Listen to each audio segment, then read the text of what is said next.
오늘 저희들에게 주신 하나님 말씀 함께 보겠습니다. 누가복음 19장 8절 10절 말씀 보겠습니다.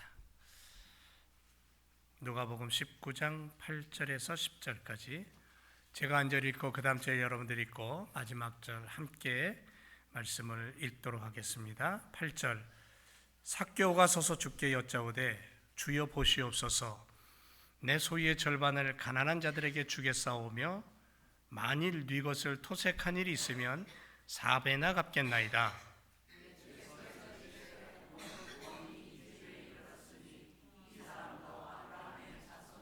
다 같이 인자에 온 것은 잃어버린 자를 찾아 구원하려 함이니라. 아멘. 할렐루야. 우리 다시 한번 인사하죠. 반갑습니다. 옆에 분과 반갑습니다. 삭개오의 땀방울, 오늘은 세 번째 시간입니다. 지난 2주에 걸쳐서 이 삭개오에 대한 이야기를 우리가 함께 은혜를 나누었습니다. 첫 번째가 뭐였죠? 삭개오는 어떻게 했다? 예수님을 보기 위해 올라가는 그건 지난주 그 전주 보기 전에 어떻게 했어요? 달려갔죠. 예수님 보기 위해서 달려갔다. 달려가면서 땀방울을 흘렸다. 달려가면서 수많은 사람들이 조롱하고 가로막아도 포기하지 않았다. 그리고요, 그 다음에 어떻게 했어요? 올라갔다 그랬죠. 올라갔다. 뽕나무로 올라갔다. 여러분, 이 뽕나무를 올라간다는 게 어린아이 같으면 좀 무게도 안 나가고 잘 올라갈 수 있겠지만, 보세요. 삭개오의 그 당시의 나이가 예측을 해보면 중년이 넘은 나이면 배도 좀 나왔을 거고, 그런데다가 키는 작죠? 팔다리도 짧죠? 이 뽕나무로 올라가는 모습 한번 보세요. 이 길을 쓰고 올라갔을 거 아닙니까? 그렇다고 갈고리가 있어서 탁탁 찍고 올라가는 것도 아니고, 그러니까는 얼마나 힘들게 그 뽕나무를 기어 올라갔을까. 뒤에서 보면 정말 가관도 아니었을 겁니다. 그런데도 포기하지 않냐고 뽕나무를 올라갔다. 단 한 가지 이유 때문에. 뭐죠? 예수님 만나고 싶어서, 보고 싶어서. 우리의 믿음의 길을 가면서 때로는 숨이 차요. 신앙생활하면서 때로는 포기하고 싶을 때도 있을지 모르겠습니다. 교회를 다니면서도 너무너무 힘들어서 오늘은 교회 안 가면 안 될까? 그럴 마음도 생겼을지 모르겠습니다. 어떤 아들이 엄마한테 엄마 오늘은 교회 안 가면 안 돼? 그랬더니 엄마가 한다는 얘기가 야 이놈아 네가 안 가면 어떡하냐? 네가 목사인데? 그런 이야기도 있습니다. 그럴 때마다 포기하고 싶고 주저앉고 싶을 때마다 주님을 바라보죠. 주님을 생각하죠. 골고다 언덕까지 결코 포기하지 않고 십자가를 지고 올라가신 예수님. 왜 포기하지 않고 그 언덕길을 오르셨어요? 오직 한 가지 이유가 뭐예요? 나를 죄에서 구원하기 위해서. 나의 죄를 다 용서해 주시기 위해서. 그게 예수님이에요. 나 때문에 예수님은 목숨을 버린 거예요. 나 때문에 대신 죽은 거고, 나 때문에, 우리 때문에 대신 피를 흘리신 분이 예수님이에요. 그리고 그 예수님이 우리에게 주신 놀라운 선물이 있죠. 그게 뭐예요? 천국이란 선물을 주셨죠. 하나님의 아들이 되고 딸이 된다는 선물을 주신 거예요. 그래서 예수 믿으면 구원함을 얻고 죄 용서받고 천국을 선물로 받는다. 하나님의 아들과 딸로서의 축복을 누린다. 그러니 이 소식을 들은 사람들이 예수님을 믿어요, 안 믿어요? 믿어야 되는데 안 믿는단 말이에요. 이게 복음인데, 이 복음을 하나님이 이 복음의 비밀을 깨닫는 자가 있고 그냥 이 귀로 들어갔다 이 귀로 흘려버리는 자가 있다는 거죠. 이 영생의 말씀을 허틀로 듣는 인생들이 너무 많다는 겁니다. 자, 오늘은 삭개오가 마지막 흘린 땀방울이 뭔가를 한번 생각해 보죠. 이 삭개오의 땀방울은 내려옴과 내려놓음의 땀방울이었다라는 것을 우리는 알게 됩니다. 너무 쉬운 얘기인데요, 한번 깊이 생각해 보자고요. 내려옴의 땀방울이에요. 보세요. 삭개오는 인생이 참 어렵게 고통스럽게 시작을 했지만 성공한 사람이 되었어요. 자기가 당했던 모진 시간들을 되갚기 위해서 삭개오는 성공의 길을 택했고 성공을 이루어냈어요. 세상적으로 말하면 성공한 사람이에요. 세리장이 되었죠. 부자가 되었죠. 키가 작고 놀림을 받고 외톨이로 살았던 자기의 어린 시절, 청소년의 시절을 되갚아주듯이 그런 성공한 인생이 되었다라는 거죠. 종교적으로요, 그래도 율법을 잘 알고 있었던 그런 사람이죠. 그런데 늘 언제나 마음 한구석에서는 무거움이 있었어요. 답답함이 있었어요. 해결되지 않는 어떤 숙제가 남아 있었어요. 근데 그게 뭔지를 모르겠어요. 우리가 인생을 살다 보면 잘 되는 것 같고 형통한 것 같고 내가 계획한 거는 다 잘 이루어지는 것 같은데도 불구하고 답답하고 무겁고 뭔가 꼬여있는 듯한 그러한 인생의 어려움들을 느낄 때가 있단 말이에요. 삭개오도 마찬가지예요. 근데 자신의 귀에 예수님의 소식이 들려옵니다. 그리고는 마음속에 이분만 만나면 뭔가 해결되겠다라는 그러한 간절함이 생기죠. 그래서 예수님을 보기 위해 달렸고 뽕나무 위로 올라갑니다. 그리고 나뭇가지 위에 걸터 앉아요. 아주 힘겹게 올라와서 온몸이 땀으로 범벅되었어요. 그리고 나무 위에 올라가서 나뭇가지에 걸터 앉습니다. 근데 그 순간 사람들에 둘러싸여서 걸어오던 예수님과 눈이 마주칩니다. 멀리서. 그런데 예수님의 눈이 자기 눈 안으로 들어오는 그 순간 삭개오의 가슴 속에 있던 상처와 응어리와 무거운 짐과 고통이 사라지는 것을 느낍니다. 마치 거의 평생을 피를 쏟으며 살았던 혈류증 여인이 예수님 뒤에 와서 옷자락만 만져도, 그리고 그 옷자락을 만지는 순간 자기의 병의 근원이 끊어지는 것을 느낀 것처럼 삭개오가 그런 경험을 하죠. 그 사랑을 받아들이고 그의 눈빛에서 날아오는 그 은혜와 그 축복을 받아들이고 난생 처음 그는 나무 위에 걸터 앉아서, 나뭇가지에 걸터 앉아서 행복감에 졌습니다. 모든 것을 가진 자가 되었어요. 모든 것을 소유했어요. 심지어는 마음을 누르고 있던 그 아픔마저도 해결되는 그러한 시간을 만끽하고 있습니다. 이 정도 되면 삭개오만큼 멋진 인생 살아온 사람 없을 겁니다. 그런데 그 많은 사람들이 둘러싸여서 걸어오고 있던 예수님이 그냥 지나가면 될 텐데, 삭개오에게 다가오는 거예요. 삭개오에게로. 그리고는 삭개오가 걸터 앉아있는 나무 밑에 오셔서 하시는 말씀이 삭개오를 우러러보면서 뭐라고 말씀하시냐면, 삭개오야, 속히 내려와라. 깜짝 놀랐어요. 올라오는데 얼마나 힘들었는데, 여기까지 오기에 얼마나 힘들었는데, 얼마나 많은 땀을 흘렸는데, 얼마나 많은 수고를 했는데, 예수님 속히 내려오려니? 아니요, 예수님 좀 더 있다 내려가면 안 될까요? 예수님 속히 내려오라고 하셨는데 천천히 내려가면 안 될까요? 그리고 예수님한테 얘기하고 싶은 게 삭개오의 마음이에요. 이 나뭇가지 위에서 좀 더 누리고 싶은 거예요. 사람들이 자기를 우러러봐요. 예수님도 자기를 보려면 고개를 들어야 돼요. 그동안 자기가 눌려있던 그 억울함과 속박이 다 해결됐는데, 아니 내려오라니. 그 속박 속으로, 그 어둠 속으로, 그 아픔 속으로 내가 다시 내려가야 되나? 그런 생각이 삭개오를 막 흔들어 놓았을 거예요. 안 내려가고 싶었을 거예요.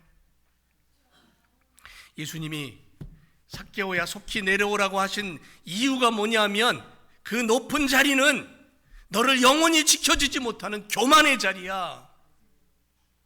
그 자리에서 내려오라는 거예요. 자존심을 지키려는 그 자리에서, 자기의 의를 지키고 자기의 이익을 지키려는 그 자리, 자기 만족에 취해 있는 그 자리에선 너는 영원히 지금 내가 던져준 평안과 위로와 축복을 누리지 못해. 그러니까 내려와 빨리, 이 얘기예요. 예수님은 교만의 자리에서 내려와서 겸손의 자리에 설 때에 네가 누리고 싶은 것들을 온전히 붙잡을 수 있어. 주님은 우리에게 이렇게 말씀합니다. 높은 자리가 아니다. 높은 자리가 아니라 나와 함께 내 발 앞에 있는 것이 너의 축복이다라고 말씀하시는 거예요. 우리는 그래서 주님과 함께 주님의 손을 붙잡고 걸음을 맞추고 함께 발자국을 보면서 주님과 걷는 인생이 돼야지, 주님 위에, 머리 위에 올라가서 주님도 나를 우러러보고 세상도 나를 우러러보고 내가 그 자리에서 왕이 되는 그런 인생을 살기를 원하지 않는다는 거죠. 그 자리에서 내려와라. 속히 내려와라.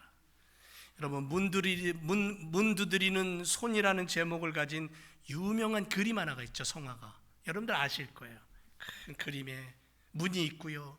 그 문 앞에 예수님이 서 있어요. 그리고는 예수님이 그 문을 두드리는 그러한 그림이 있어요.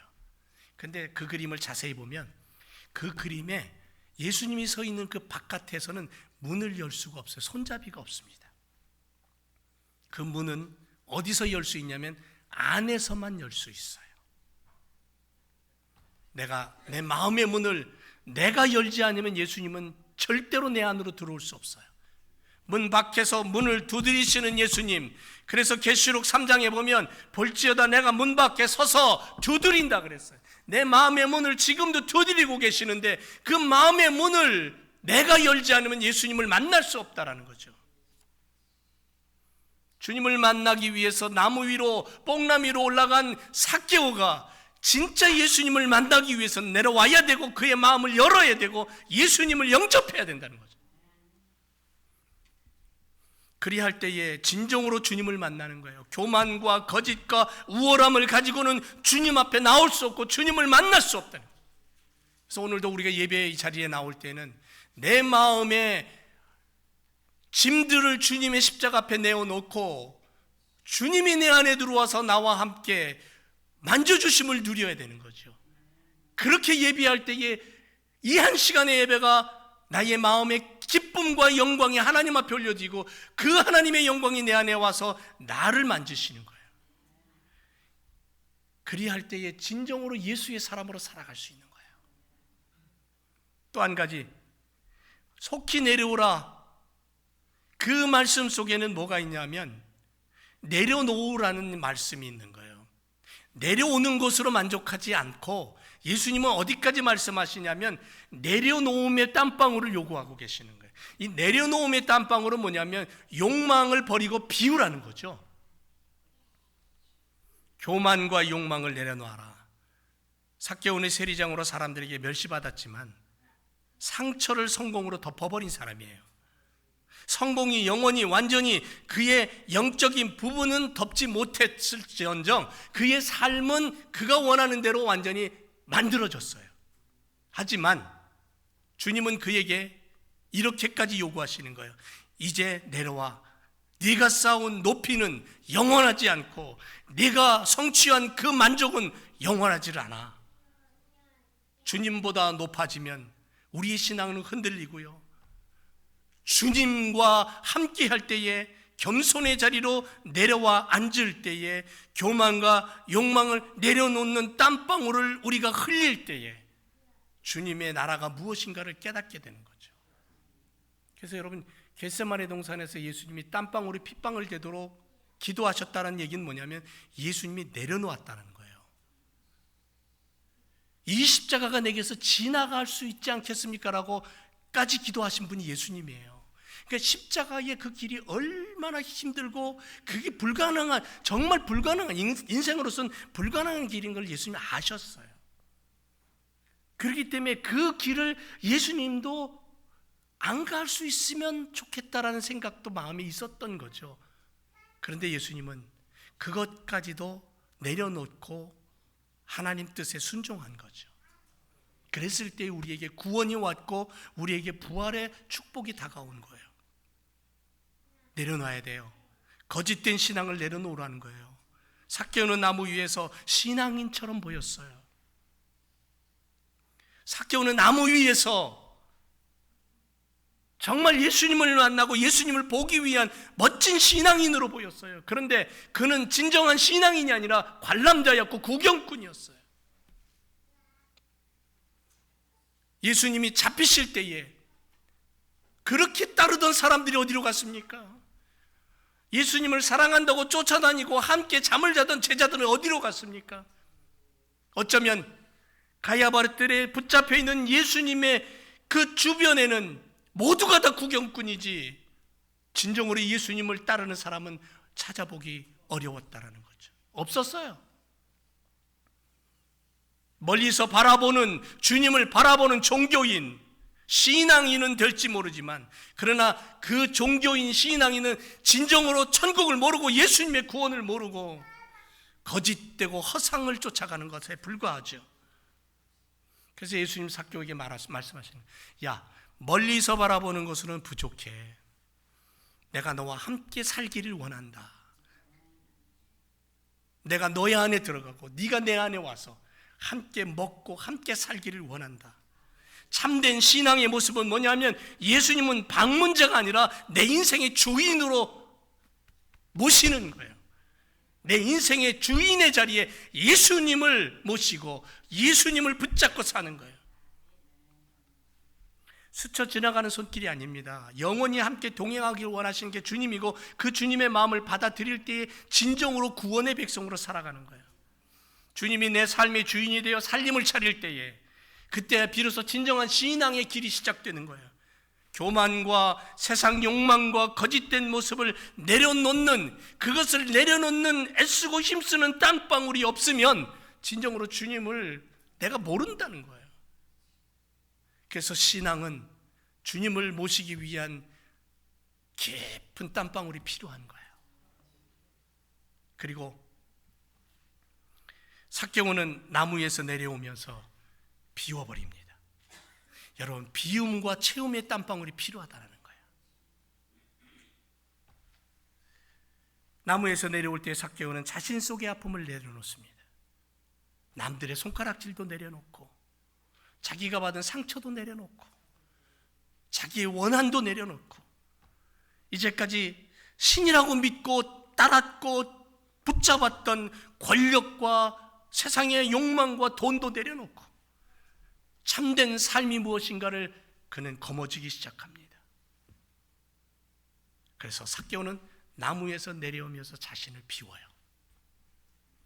자신의 더러움을 비우고 빈 가슴으로 주님 앞에 섭니다. 그리고 주님으로 말미암아 채워지기를 원합니다. 자신의 욕심, 자존심, 아픔, 상처 다 비워버리고 주님이 들어오셔서 내 삶의 주인이 되기를 원한 그런 마음으로 그 나무, 뽕나무를 주르륵 타고 내려옵니다. 여러분, 근데 올라갈 때가 어렵습니까? 내려올 때가 어렵습니까? 올라갈 때도 어렵지만요, 내려올 때가 더 어렵대요. 왜냐하면 잘못 내려오다가 떨어지면 다치거든요. 그러니까 내려올 때 정말 조심스럽게 내려와야 돼요. 그러니까 내려올 때에 삭개오가 그냥 내려온 게 아니에요. 많은 땀방울을 애쓰면서 내려오는 거예요. 삭개오의 평생에 담고 있었던 그 모든 것들을 다 비우기 위해선 그냥 비워지지가 않기 때문에 그래요. 어떤 분은 주님을 만나고 3일 밤낮으로 하나님 앞에 엎드려 통곡하며 울었대요. 그게 그가 주님 앞에 비우는 시간이었어요. 그 비움의 시간이 없이는 정말 주님을 내 안에 담기가 쉽지 않은 거죠. 비움 후에 채워야 되겠죠. 성경 말씀에 보면 귀신 들린 사람이 있었는데 귀신이 쫓겨나갔어요. 이리저리 돌아다니다가 갈 곳이 없어서 자기가 살던 옛집으로 찾아오니까 깨끗하게 소지가 돼 있는데 주인이 없는 거예요. 그 집에, 그 사람의 마음의 집에 주인이 없는 거예요. 그러니까 옳다거나 잘됐다 그러고는 가가지고는 더 악하고 고약한 7을 데리고 들어와서 거기에 살았다 그랬잖아요. 그러니까 그 사람이 그 전보다 더 망가지고 더 악해진 거예요. 그러니까 우리의 마음이 비워지면 채워야 돼요. 우리의 영혼이 비워지면 채워야 돼요. 무엇으로? 주님으로 채워야 돼요. 영원한 생명 되신 주님, 십자가로 우리를 구원하시고 부활로 새 생명 주신 그 주님, 다시 오마 약속하신 주님, 저 천국에 영원한 생명을 주시겠다 약속하신 마라나트의 그 주님, 그 주님으로 채워야 되는 거예요. 채우지 않으면 빈 가슴 속에 어둠이 들어와서 우리를 더 망가뜨린다는 거죠. 비움과 채움의 땀방울을 통해 하나님 자녀됨으로 살아가야 될 줄로 믿습니다. 그리고 났더니 결론적으로 뭐냐면 변화의 땀방울이 생겨났다는 거예요. 삭개오는 주님을 영접하자마자 변화된 고백을 합니다. 내 소유의 절반을 가난한 자에게 주겠사오며 남의 것을 빼앗은 일이 있다면 4배나 갚겠습니다. 이게 쉬운 일입니까? 내 소유의 절반을 가난한 자들에게 주겠다는 건 뭐냐면요, 나눔이에요. 나눔. 참된 회개를 통해서 나눔이 나타나는 거예요. 구제의 사람이 되는 거예요. 성경을 들여다보면 볼수록 그리스도의 사람은 어떤 사람으로 변하냐면 나눔과 구제와 선교의 사람으로 변하게 돼 있어요. 하나님의 사랑이거든요. 하나님이 이 땅에 오신, 하늘 보좌를 보고 이 땅에 오신 예수님의 목적이 뭐예요? 살리기 위한 거예요. 살리기 위한 거. 가난한 곳에서, 어두운 곳에서 끄집어내기 위함이에요. 그러니까 예수님을 만나면 뭐가 먼저 일어나냐면 내 것을 나누고 싶은 사랑의 마음이 일어나는 거죠. 그런 면에서 우리 교회는 정말 변화의 모습을 가진 교회라고 믿습니다. 우리 교회는 적어도 평신도 선교사 3가정을 파송했잖아요.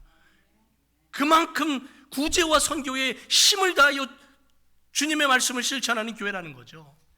또 하나는 뭐냐면요, 거룩한 삶의 변화예요. 남의 것을 토색한 일이 있으면 4배나 갚겠대요. 여러분, 세리장이에요. 세리장. 당시의 세리는 뭐하냐면 백성들의 돈을 빼앗아 가지고 로마 정부에다가 조금 바치고 나머지 자기가 뜯어먹는 그러한 중간 역할을 하는 세리. 그래서 매국노라는 이름까지 붙잖아요. 나쁜 놈들이라고. 그게 세금을 거두는 사람들의 일이었어요. 근데 그 세리들의 장이 삭개오예요. 그러니까 가만히 생각해 보세요. 남의 것 얼마나 많이 빼앗아 먹었을까. 그런데 뭐라 그럽니까? 예수님만 만나니 왜 4배나 갚겠대. 4배나. 이 얘기는 돈의 얘기가 아니에요. 단순한 배상의 얘기가 아니라 하나님 말씀대로 살겠다는 거예요. 예수님 만나고 구원받아서 하나님의 자녀가 된 사람들의 삶의 모습은 뭐냐면 성경의 윤리대로, 도덕대로, 말씀의 뜻대로 살아간다는 거예요. 하나님의 창조의 원리를 깨닫고 살아간다는 거죠. 세상의 윤리와 도덕이 아니라 세상의 윤리와 도덕은 기본이에요. 하늘나라 백성은 하나님의 윤리와 도덕을 가지고 살아가요. 그 하나님의 윤리와 도덕은 세상의 법 위에 있어요. 그래서 참된 구원은 입술로의 고백을 넘어서서 삶의 변화로 증명되는 거죠. 주님이 찾아오신 목적이 뭡니까?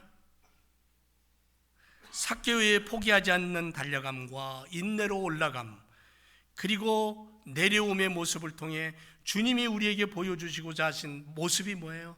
마음이 뭐예요? 삭개오를 통해 우리가 배워야 될 하나님의 말씀이 뭐예요? 구원이에요. 오늘 이 집에 구원이 이르렀다. 예수님 뭐라고 말씀하니까 10절에 인자에 온 것은 뭐다? 잃어버린 자를 찾아 구원하려 함이라 그랬어요. 삭개오를 통해 오늘 우리에게 주시는 말씀이 뭐냐면 예수님이 이 땅에 오신 목적을 너희가 깨닫고 그 목적대로 살아가는 거예요. 그 의도대로 살아가는 거예요. 영혼 구원, 사람을 구제하고 살리고 생명을 줘서 하나님의 나라를 세워가고 교회를 확장시키고 구원의 집으로 초청해라는 거예요. 구원의 집으로. 오늘 너의 집에 너의 마음에 구원이 임했다. 삭개오에게 예수님 그렇게 선포합니다. 사랑하는 제일교회 여러분, 우린 지난 이제 돌아오는 토요일부터 그동안 기도로 준비한 오이노색 40주년 부흥회를 합니다. 5명의 목사님들이 이제 내일 도착을 해요. 그리고는 뉴욕하고 나이아가라를 관광을 하고 그리고는 저희 교회에 와서 이제 부흥회를 합니다. 시간마다 그분들이 그동안에 40년이 넘도록 목회한 그 목회의 노하우를 가지고 짧은 시간이지만 메시지를 선포하고 하나님의 말씀을 이야기할 겁니다. 가능하다면, 아니 여러분 5번 다 참여하세요. 시간 내서 이번에 정말 하나님의 말씀을 사모하는 마음으로, 말씀 안에 하나님의 뜻이 들어있고 말씀을 내가 담을 때 하나님의 역사가 나타나는 것을 믿고 그렇게 나가야 되는 거죠. 삭개오가 주의 말씀 앞에 그대로 순종했을 때에 그는 구원이라는 선물을 받습니다.